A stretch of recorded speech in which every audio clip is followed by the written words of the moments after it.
Hello and welcome to Alive with Amanda. Today we're going to be talking about what you should be planning for your marketing budget for 2026. And so I've been talking about marketing these past few videos. And so if you watch my videos consecutively, you'll know that that's been a topic because that's the hot topic right now, right? A lot of people are asking where are the referrals? Why are my referrals down? I'm usually really full, right? Even for us, we were expecting a massive boom and we don't have that boom. It's not like this, it's not boom. It's boom, not boom.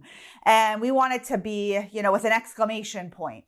And so we've been looking at our marketing dollars, our marketing budget, our marketing plan, and we are looking to double our marketing budget for 2026. Currently, we spend 1.7% of our revenue on marketing, which is very low. That might sound high for some of you just starting out or that don't spend any money in marketing, but that's a very low marketing budget for any company. I've been told that larger or more mature businesses usually spend around 10% of their revenue on marketing. So let's take that from like a group practice standpoint and a solo practice standpoint. So from a group practice standpoint, if your goal is to have a 7-figure practice, right? So you have 1 or 2 locations, you want to have a bunch of clinicians, you would have to spend upwards, if you're going by the 10% rule, we're going to work our way back, about $100,000 a year on marketing. So you might be looking at, digital marketing, AdWords spend, social media marketing, hiring somebody to write some copy, redo your website, invest in SEO, right?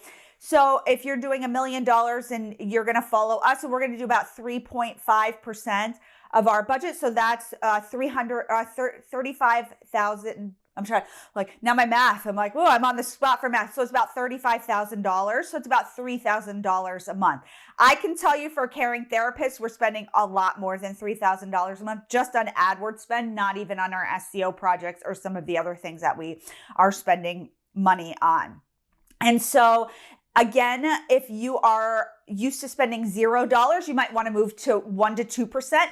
If you're used to spending 1 to 2%, you might have to move to 3 to 4%. And if you're like a private pay practice who's always spent 3 or 4%, you just have to keep moving up and understand that eventually you might have to get to that 10% mark. And it goes the same thing for a solo practice. If you're a solo practitioner and you want to make $100,000 a year, right? Your revenue is going to be $100,000 a year. You're going to have to spend anywhere from 1 to 10% of your budget on marketing. And so what I usually recommend for solo practitioners or very small group practice owners that have 1 location is to look at a budget of about $500 a month for your spend, whether that's Facebook ads, Instagram ads, Google AdWords, or SEO, or some combination of that. You are going to have to spend money. So if you're used to just putting up a Psychology Today profile, it's $30 and that gives you enough clients, that's not going to be enough.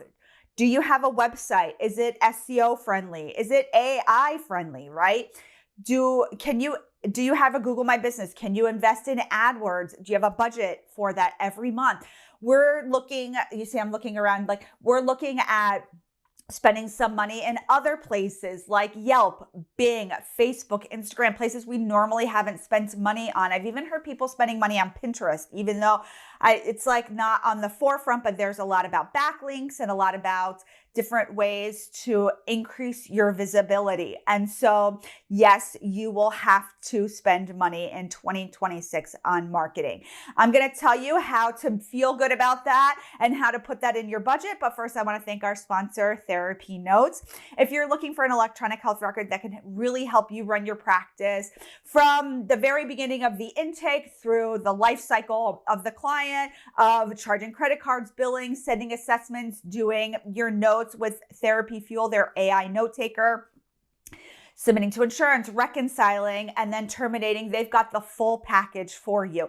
They have a telehealth option. They have an option to review reports. And so you can really do a lot of tracking in TherapyNotes. And my favorite thing besides the reports, because I'm a group practice owner, so I love the reporting, is going to be the customer service, because you can get them on the phone, you can get the help, you can get the guidance you need. So a special thank you to TherapyNotes. So create a budget for 2026 and add it in a line item every single month. And if you don't spend it one month, roll it over to the next month. So maybe you can do a larger spend on something else. Maybe you're going to spend $300 a month on Google Ads. If you're a solo practitioner and I told you to spend $200, if you're not going to spend that $200, move it over to the next month. Now you have $700. Maybe you can do some Facebook ads. Maybe you can host a local networking event and buy everybody coffee, right? Just thinking outside of the box and where you can put that money. But I really want to make it clear that we are all going to have to increase our spending. And I know this because companies like BetterHelp they're still spending a lot of money on AdWords, podcasting, sponsorships, brands. And so they're spending a lot of money, which means that we are going to have to spend some money, a lot of money, depending on how you look at it. So just brace yourself for some spending on marketing. And I know that the clients will start calling and there'll be a boom with an exclamation point. I hope this was helpful. I'll see you soon, everybody. Bye.